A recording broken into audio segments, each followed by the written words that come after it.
Well, we have outpaced the national economy. Although the national economy is catching up with us, we had, for a while, part of our bragging rights, we could say we created 40% of all the jobs in America. I noticed that one aspirant for the presidency used our data very frequently back when those numbers were prominent. They're no longer as prominent right now. But it's not because we haven't done well, even though we've had some slowing take place here, and I'll explain why in just a minute. It's because the rest of the country is caught up. People forget that 7 years ago we pulled ahead of California as the largest exporting state. We don't just sell things across our southern border. The Houston seaport, in terms of exports, is the largest seaport in America, bigger than LA in terms of export tonnage. As the Panama Canal is being restructured, we'll be a greater beneficiary. So our most rapidly growing market, for example, in percentage terms, is China, not Mexico.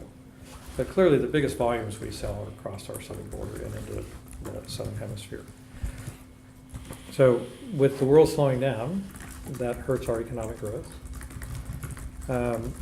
People, and you guys know this, but just for the foreigners at the table, they think we're oil and gas driven. Only 2% of our employment and 11% of the production of Texas is energy, oil, gas, and mining.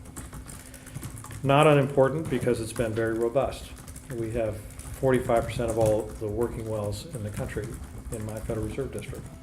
And as you know, with shale and other things, we've had the benefit of that. And we are the technology capital based in Houston for global energy exploration.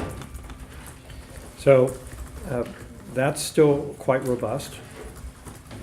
And lastly, we are seeing, as you know, a significant expansion, even though there is concerns about funding in the healthcare sector and in business services. That's what drives our economy.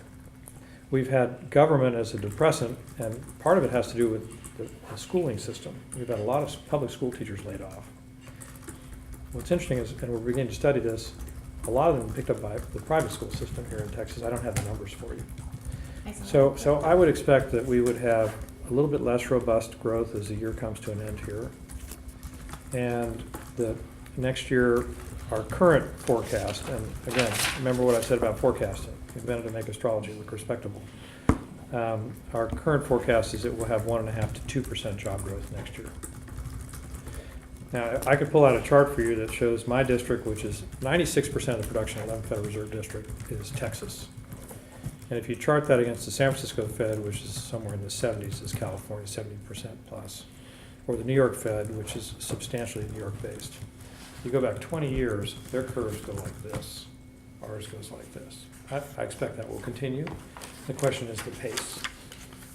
So we'll continue to grow. We'll continue to attract businesses. People vote with their feet in this country. We're still seeing a lot of businesses that want to move here. They all come to see us at the Fed because they want the neutral brief, non-political brief.